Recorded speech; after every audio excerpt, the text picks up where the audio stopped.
Bonjour à tous, je suis Doriane, journaliste aux Nouvelles Esthétiques et Spa de Beauté, les médias de référence des professionnels de la beauté et du bien-être.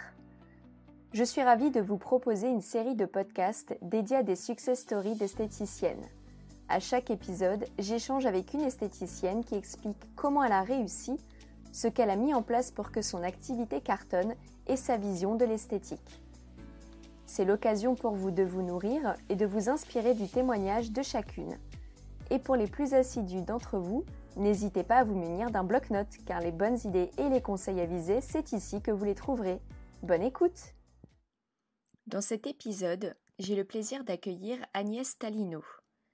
C'est dans les domaines du marketing et de la communication qu'Agnès a consacré la première partie de sa carrière. Mais à 40 ans, en quête d'un métier avec du sens, elle décide de se reconvertir et devient esthéticienne. Elle crée en 2024 Maison à Tallinn, première maison de facialisme éco-responsable. Bonjour Agnès, merci beaucoup d'être avec nous aujourd'hui. Bonjour Doriane, et merci à vous pour l'invitation.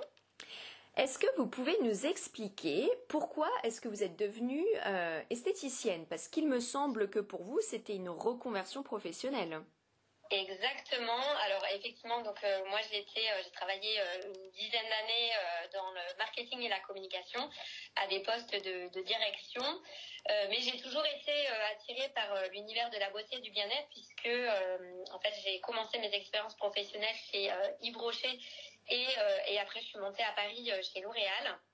Et donc voilà, c'est vraiment quelque chose qui m'a toujours attirée. Et puis j'ai vraiment eu envie, approchant de la quarantaine, d'un métier beaucoup plus en quête de sens, où le fait de faire un métier manuel qui reste quand même créatif, j'y reviendrai justement tout à l'heure. Pour moi c'était vraiment important, et puis de mettre vraiment l'humain au cœur de tout. C'était pour moi en tout cas ça a été l'esthétique et le facialisme vers quoi après je me suis spécialisée. C'était pour moi vraiment une révélation. Vous entamez des études dans l'esthétique en quelle année? Alors, j'ai du coup commencé donc mon parcours de formation en 2023. Donc, j'ai suivi un CAP esthétique, cosmétique, parfumerie.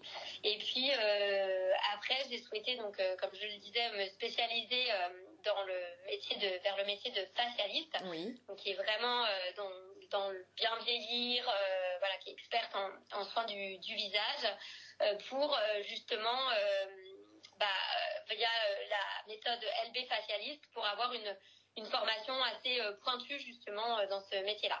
Donc c'est à la suite de votre CAP que vous avez suivi la formation chez LB Facialiste à Paris, c'est ça? Alors je l'ai fait en parallèle. J'ai voulu vraiment tout faire en même temps. Et donc je l'ai fait en parallèle, et je me suis aussi formée en même temps sur d'autres formations, comme notamment c'est les nouvelles esthétiques au niveau beauté du crâne et beauté du regard et du crâne avec Idémie Morimasa. Oui. J'ai fait une formation aussi en santé de la femme, parce que pour moi c'était vraiment très important l'approche holistique in and out, et en tout cas c'est quelque chose qui moi me plaisait. Donc là je suis en fin de parcours de formation santé de la femme, et puis de toute façon pour moi c'est la formation continue fait partie est essentielle dans nos métiers en fait. Et alors santé de la femme, c'est-à-dire qu'est-ce que c'est cette formation?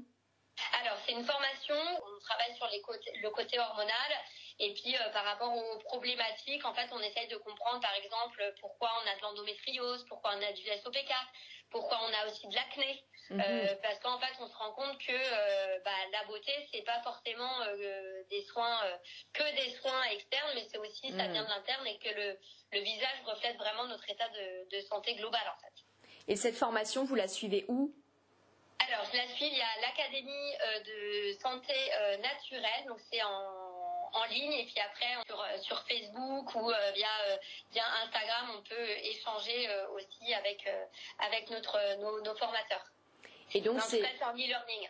Et donc c'est une formation qui est accessible à tout le monde, y compris aux esthéticiennes, c'est ça? Oui, exactement, tout à fait. D'accord. Tout le monde peut le faire, et là, vous voyez, je suis même en parcours aussi pour tout ce qui a trait à l'alimentation pro-inflammatoire parce que voilà, je trouve que c'est aussi important la nutrition pour la peau en fait, clairement. Hein. Oui, et en tant qu'esthéticienne, il est important d'avoir des connaissances pas uniquement sur la peau. Exactement. En fait, pour moi, c'est vraiment, encore une fois, cette approche holistique in and out. Et moi, c'est vrai que j'adore tout ce qui a trait à la santé intégrative. Et c'est vrai que pour moi, ça faisait sens de me former aussi et d'enrichir mes compétences dans ce domaine-là, en fait. Vous vous formez, vous passez votre CAP et vous aviez donc déjà en tête l'idée, le concept vers lequel vous vouliez vous tourner. Donc, vous saviez dès le départ que vous vouliez ouvrir votre propre espace.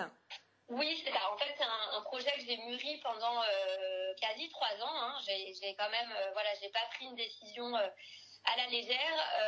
Après, voilà, j'ai travaillé sur ma stratégie, mon positionnement aussi, qui est l'éco-responsabilité. Donc ça, pour moi, c'était vraiment important. Et donc, je voulais effectivement ouvrir mon propre institut et être ma propre chef d'entreprise. Donc, vous ouvrez votre propre espace en quelle année, finalement ? Alors, j'ai ouvert en juin 2024, donc vous voyez, c'est assez récent. Donc, moi, je suis donc à côté de Rennes, à 10 minutes de Rennes, à Brugge exactement. Et je suis en fait dans un centre pluridisciplinaire où il y a à l'intérieur donc des naturopathes, des kinésiologues, énergéticiennes, somatopathes. Donc, vous voyez, on prend vraiment en compte à la fois l'esprit, on va dire, et puis moi, à travers le facialisme aussi, sur la manière, sur le côté externe, en fait. Un peu plus externe, on va dire. Et vous, le nom de votre espace, c'est Maison Ataline. Et vous avez donc une cabine de soins au sein de cet espace pluridisciplinaire, c'est ça ? Oui, exactement. Donc, moi, j'ai ouvert une cabine de soins au sein de cet espace. Tout à fait. Et alors, expliquez-nous en quelques mots, quel est votre concept ? Tout à fait. Donc moi, j'ai ouvert effectivement une maison de facialisme éco-responsable. Quand j'ai passé mon CAP, j'ai été un peu, on va dire, choquée ou en tout cas surprise de la manière d'utiliser beaucoup de consommables. Et je me suis dit, mais en fait, on est en 2023, comment on peut aujourd'hui utiliser encore beaucoup de coton, etc., de consommables. Et je me suis dit, moi, j'ai toujours été, très attirée par ce côté éco-responsable, un peu zéro déchet, etc.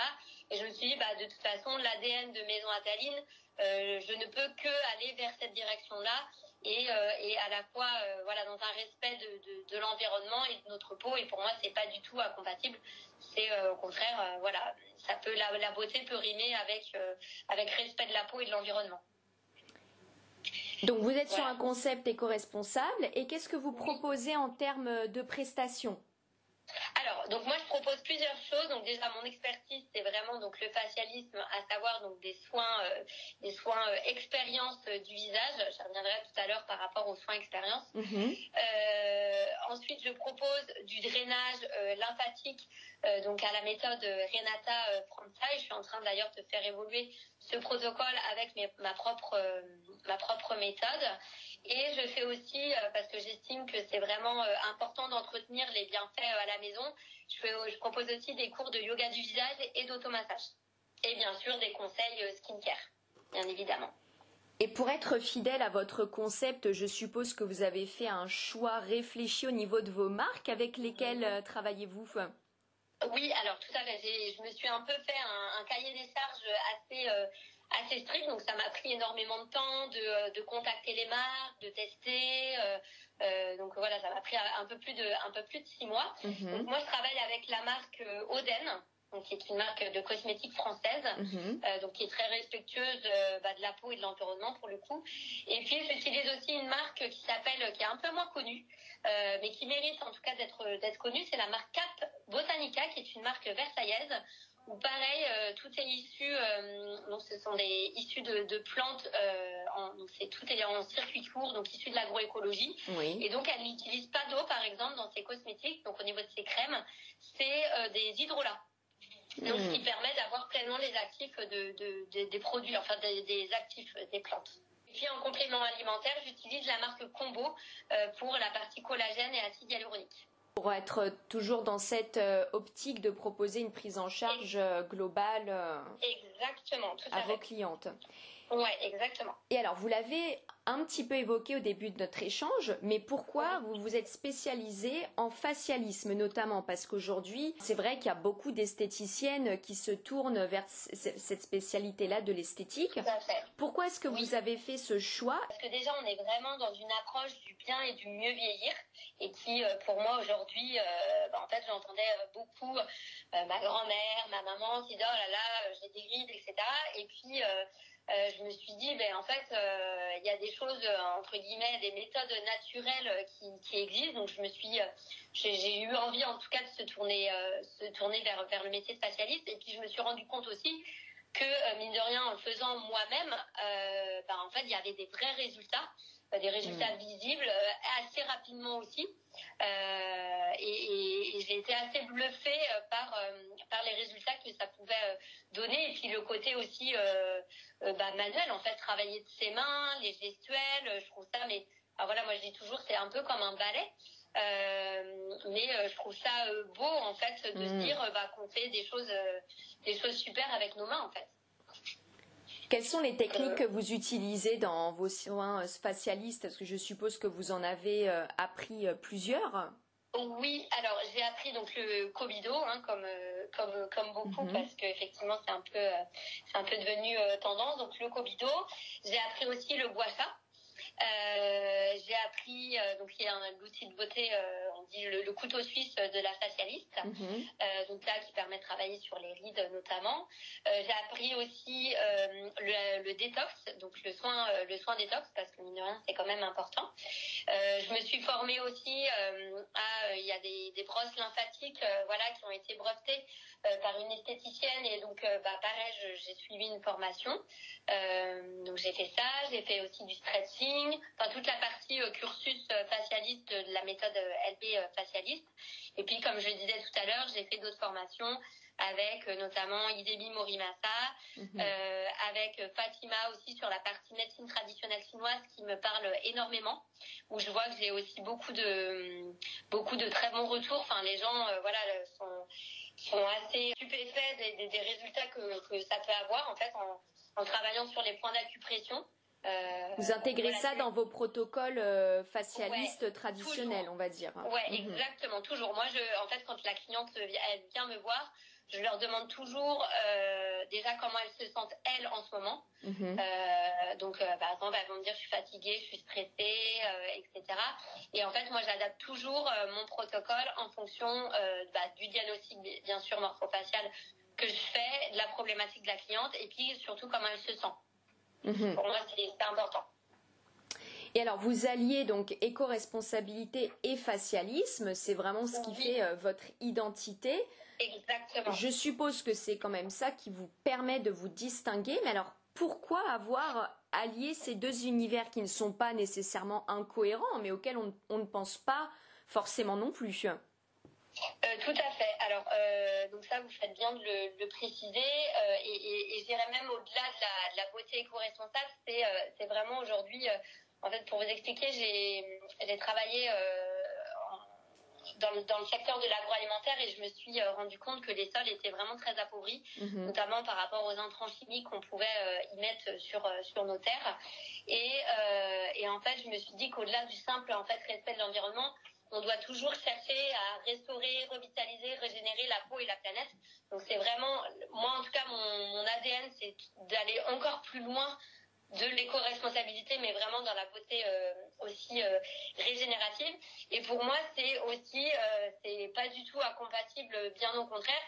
Par contre, ça peut effectivement sembler moins facile de se dire, par exemple, des choses toutes bêtes, mais au niveau du linge de maison, j'ai fait attention d'aller chercher une marque française. Je récupère des draps anciens que je fais, du coup que je nettoie à 90 degrés et que j'intègre au niveau de ma cabine de soins. Donc voilà, pour le côté toujours seconde vie, entre guillemets. Il y a le côté aussi, par exemple, je travaille avec une artisane de la tisane où on a co-créé 3 infusions beauté qui répondent à des problématiques de peau. Et donc, l'idée, c'est vraiment aussi, et c'est ça qui fait ma différence, c'est de se dire, par exemple, vous venez chez moi, personne n'aura la même infusion beauté que moi. Parce que c'est moi qui l'ai créée. Pareil, au niveau des protocoles de soins, en fait, là, je crée des protocoles où je fais des collaborations aussi avec des marques pour justement me différencier. Et je suis vraiment dans ce côté expérience. Et en tout cas, moi, je me dis, quand je vais faire un soin, j'ai envie de vivre une expérience. Et je me suis dit, en fait, quand on vient chez Maison Ataline, on vient pour vivre l'expérience Maison Ataline. Et un truc encore tout bête, mais quand vous venez chez Maison Ataline, c'est que je vous demande toujours de choisir pour toujours enrichir votre expérience de soins quel type de musique vous voulez choisir. Donc j'ai fait 3 playlists. Et en fait, comme je me dis que chacun est sensible à une sensibilité différente à la musique, et en fait, comme ça, chacun, par exemple, la musique classique plaît énormément, alors que quand on vient dans un salon esthétique, on n'a pas forcément ce type de musique. C'est vrai, c'est souvent les petits oiseaux qui gazouillent. Voilà, exactement. Et alors, il y a des gens, le côté nature, etc., ça va leur parler, mais d'autres, ça va plus être des sons méditatifs, ça va plus être de la musique classique qui vont leur parler. Et en tout cas, c'est des choses que aujourd'hui, je n'ai pas vu ailleurs. Vous poussez l'expérience jusqu'au bout et la personnalisation. Exactement. Là, je me suis dit, mais vraiment, on va pousser jusqu'au bout. Et puis pour vous dire, je parlais toujours tout à l'heure de l'approche in and out, mais par exemple sur le nouveau protocole que je viens de créer, je me suis dit toujours pour un résultat plus profond et durable, je propose une boisson au collagène marin. Du coup, j'ai co-créé, j'ai fait pas mal de tests avec notamment boissons végétales, etc. Et donc là, pareil, c'est des choses qu'on retrouve nulle part ailleurs en fait. Oui, en tout cas, que je n'ai pas, moi, trouvé ailleurs, pour l'instant. Oui, et c'est vrai que cette dimension qui associe le soin externe, mais aussi le soin interne, donc par l'alimentation ou même la proposition de boissons ou d'aliments, même parfois sur place, c'est quelque chose qu'on ne voit pas partout. Non, exactement. En tout cas, moi, je me suis dit, je veux vraiment aller pousser l'expérience jusqu'au bout, en fait. Et au niveau de l'éco-responsabilité, est-ce que vous avez 2-3 petits conseils à une esthéticienne qui se dit, pourquoi pas être un peu plus éco-responsable? C'est vrai que c'est important, mais je ne sais pas trop comment m'y prendre. Alors, déjà, c'est dans le choix des marques cosmétiques. Aujourd'hui, on a quand même la chance sur le marché français d'avoir de plus en plus de marques qui sont respectueuses de l'environnement, clean. Donc déjà, pour moi, ça c'est quelque chose qui est pas compliqué à mettre en place.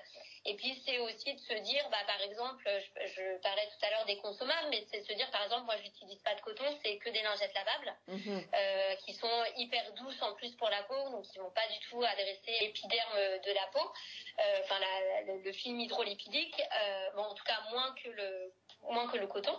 Donc déjà, ça c'est des choses qui sont toutes simples à mettre en place.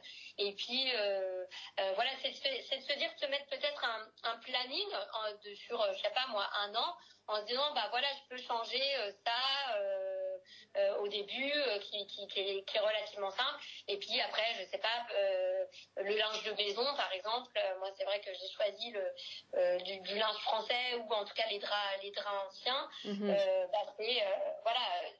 Et je le fais au fur et à mesure. Je fais pas. Oui, on change pas tout d'un coup. On change pas tout, exactement, tout à fait. Et comment est-ce que vous avez développé et fidélisé votre clientèle? Est-ce que vous avez mis certaines choses particulières en place? Alors, par rapport à la fidélité, justement, je suis en train de travailler sur un programme de fidélité où on va gagner des points en fonction déjà du nombre de soins qu'on fait, mais aussi des cosmétiques. Et je dirais même au-delà, c'est-à-dire que par exemple, Oden, moi en tout cas je suis point de collecte, c'est-à-dire qu'on peut venir chez moi et me redonner les flacons vides, et moi je les renvoie après à la marque. Ils sont dans un circuit, économie circulaire, et donc là l'idée c'est aussi de faire gagner des points aux gens qui viennent me rendre les flacons vides. Donc voilà, c'est encore une fois toujours dans ce côté éco-responsable. Donc déjà, il y a ça, ce programme de fidélité que j'ai déjà mis en place avec des clientes fidèles, oui. mais que voilà, je veux communiquer davantage dessus. Je peux accompagner personnellement en fait les clientes. On a un peu la personnal facialiste, c'est-à-dire que par exemple moi les clientes qui viennent j'ai des clientes qui viennent tous les mois et je leur dis bah voilà par exemple ce mois-ci c'est bien qu'on fasse un protocole complet avec exfoliation, masque, bain de vapeur, etc. Et puis la fois d'après on fait un soin plus détox. Enfin voilà, je suis vraiment dans ce côté accompagnement et pas de me dire à chaque fois bon bah on va faire le même soin, etc. Et au contraire, en fait, il y a le fait aussi de se dire, par exemple, la cliente qui me choisit 1h30, se dire, bah là, par exemple, je peux vous faire une demi-heure de dos, ou je peux vous faire un focus au niveau des yeux, ou un focus au niveau du crâne. En fait, j'adapte vraiment, c'est vraiment du sur-mesure, en fait. Et en termes de communication, et notamment sur les réseaux sociaux, parce qu'aujourd'hui, c'est vrai que les réseaux sociaux, c'est devenu assez incontournable pour se faire connaître. Est-ce que vous, il y a des choses particulières que vous mettez en place ou encore une fois des conseils à donner? Alors, effectivement, donc moi j'ai travaillé sur ma stratégie marketing. Pour moi, les réseaux sociaux sont aujourd'hui incontournables. Donc j'ai travaillé notamment avec une directrice artistique pour qu'on ait il y a un vrai ADN de Maison Ataline et d'ailleurs si vous allez voir mon Instagram vous voyez le cycle d'une fleur de sarrasin. Donc qui est pas anodin et donc en fait c'est vraiment un ornement qui est singulier à Maison Ataline et donc ça pour moi c'est important d'avoir vraiment une identité propre à soi. Pour moi aussi, j'estime que c'est important de faire du contenu éducatif et c'est ça qui va montrer aussi cette expertise en fait. Parce que les gens qui ne sont pas venus nous voir, bah en fait, si on monte pas sur les réseaux sociaux aussi ce côté expertise, du coup, on peut effectivement se poser la question. Donc, j'essaye de faire du contenu éducatif régulièrement. Il y a aussi, je sais que ça marche beaucoup, le côté automassage, etc. Donc ça, moi, je l'ai pas encore assez développé, mais en tout cas, ça c'est un projet justement que je veux mettre en place parce que je sais que ça plaît beaucoup et on me le demande aussi pas mal. De donner des petits conseils d'automassage en face caméra en fait. Toujours dans ce côté longévité saine. Je travaille avec je fais des lives avec soit des marques cosmétiques qui ont le même ADN que Maison Ataline ou des experts. Par exemple, l'autre fois, j'ai fait un live avec Fabienne Croc qui a lancé un concept autour de la ménopause, Ménoglam. Donc, on a fait un live autour de la ménopause. Ça peut être une marque cosmétique aussi où je me dis, elle mérite d'être connue. Enfin, voilà, c'est vraiment... j'essaye en tout cas d'être assez dynamique là-dessus. Et par rapport à la formation, vous l'évoquiez tout à l'heure déjà, quelle place vous accordez à la formation en tant qu'esthéticienne? Selon vous, c'est indispensable en plus d'un CAP, un BTS, peu importe le diplôme d'esthétique que l'on peut avoir?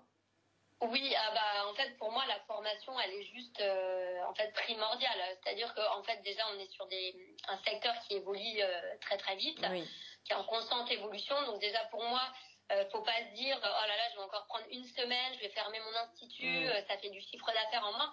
En fait c'est juste pour c'est essentiel de se former au quotidien.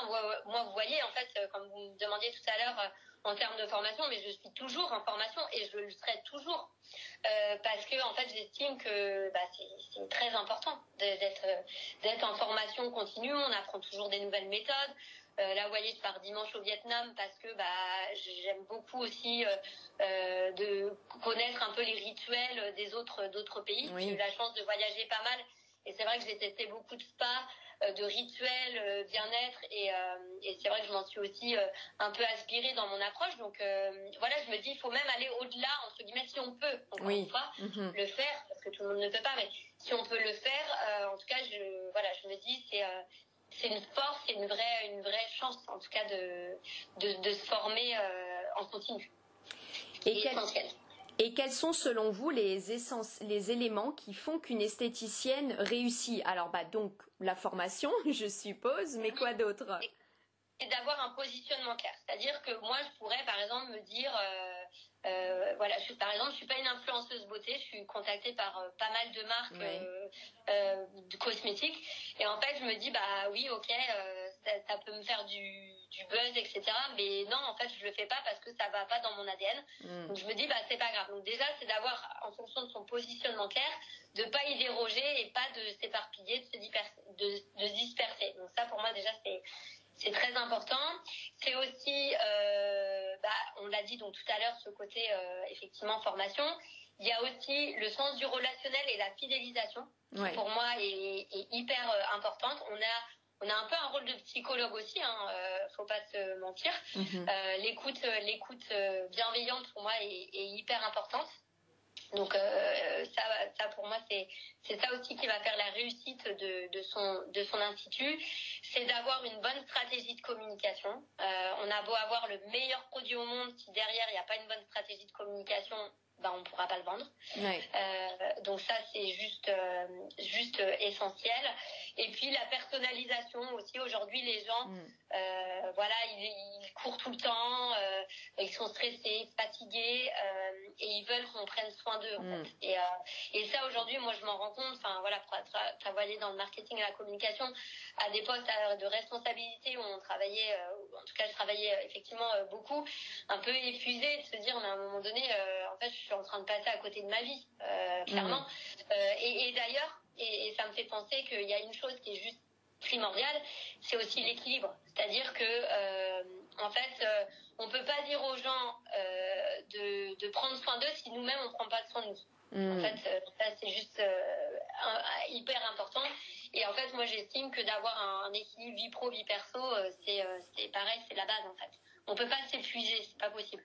C'est vrai qu'il y a beaucoup d'esthéticiennes, de gérantes d'instituts, d'entrepreneuses qui se retrouvent un peu parfois au bout du rouleau. Elles veulent tellement faire, tellement s'investir que malheureusement, on parle souvent de burn-out, d'épuisement. Exactement, et je pense qu'il faut se mettre ses propres limites et essayer de réfléchir à effectivement en fait on peut pas s'épuiser. On fait en tout cas des métiers qui sont passionnants. Je pense pour quand même les 3/4 des esthéticiennes c'est des métiers passion, mais en fait on peut pas s'épuiser dans ces métiers-là, et c'est pour ça que je dis il faut avoir une stratégie dès le début qui soit claire et une vision claire en fait. Et peut-être ne pas hésiter à se faire accompagner aussi quand on ne sait pas vraiment. Ouais, alors ça, d'ailleurs, effectivement, moi, je l'ai pas précisé au début, mais je ne fais pas que des formations sur les techniques, la cosmétique, exactement. J'ai fait une formation avec Demian Éducation sur produire mieux mais moins les clés de la productivité. Et en fait, moi, ça m'a beaucoup apporté en termes d'organisation aussi de travail, de méthode de travail, en se disant mais c'est pas possible, mon planning il est pas rempli, je suis débordée, c'est pas possible en fait. Et aujourd'hui je me pose toujours la question, est-ce que ça répond à ma stratégie? Si ça répond pas à ma stratégie, du coup j'y vais pas.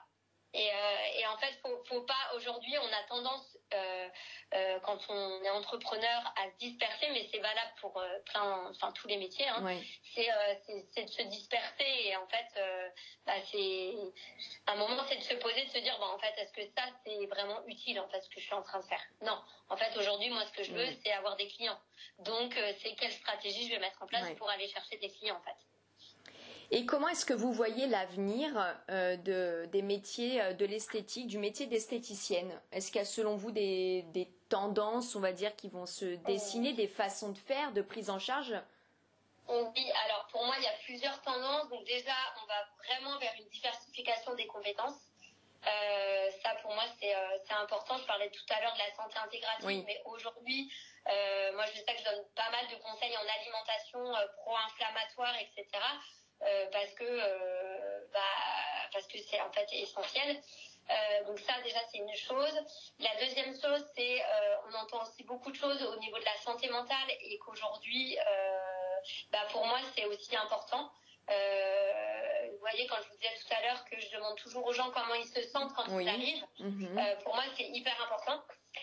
Donc ça c'est déjà pareil, une chose qui va évoluer. C'est aussi l'IA, donc l'intelligence artificielle. Je pense qu'il va y avoir beaucoup plus de services digitaux qui vont se mettre en place, de nouvelles technologies. On voit aujourd'hui, notamment avec les masques LED, des choses comme ça. Il y a 10 ans, jamais on aurait mis un masque LED 3 fois par semaine, 10 minutes, quoi. Donc aujourd'hui, il y a quand même beaucoup de choses en termes de technologie qui arrivent sur le marché. Il y a beaucoup de choses aussi au niveau, on parle de microbiome cutané, moi c'est quelque chose qui me passionne. Et ça, on va venir aussi vers une ultra personnalisation des soins. Donc ça, c'est pour moi aussi une grande tendance. Ouais. Et j'ai même envie de dire, le métier d'esthéticienne, il va même évoluer vers un métier de consultante bien-être. Ouais. Je pense que clairement, en fait, aujourd'hui, je trouve que le métier d'esthéticienne, il n'est pas pris à sa juste valeur, c'est-à-dire qu'on fait vraiment un super beau métier et on peut procurer du bien-être. Moi, j'ai des clientes, sincèrement, qui me disent, elles viennent tous les mois. J'ai voyé par exemple cet après-midi, j'ai une cliente, elle vient 2h30, donc tous les mois. Elle me dit, aujourd'hui, elle me dit sincèrement, je ne peux plus m'en passer. Elle me dit, c'est mon moment à moi. Et en fait, aujourd'hui, il y a plein de gens qui se disent, oui, en fait, ça fait vraiment du bien de prendre soin de soi. Ouais, ils prennent conscience de l'importance que ça a et de l'impact que ça a sur la vie de tous les jours, finalement. Exactement. Exactement. Et ça, aujourd'hui, moi, je m'en rends compte. Et c'est vrai que je me dis, même moi, en fait, quand je vais me faire masser, je me dis, oh là là, mais qu'est-ce que ça fait du bien, qu'est-ce que c'est important de prendre soin de soi. Donc ça, pour moi, c'est vraiment important. Et puis, toujours cette transition encore plus vers un secteur plus durable et plus éthique, en fait. Ça, pour moi, c'est inévitable. En packaging, il y a plein de choses. Moi, je suis assez toujours agréablement surprise de voir qu'on fait des choses avec des fibres de pommes, des emballages avec des fibres de pommes.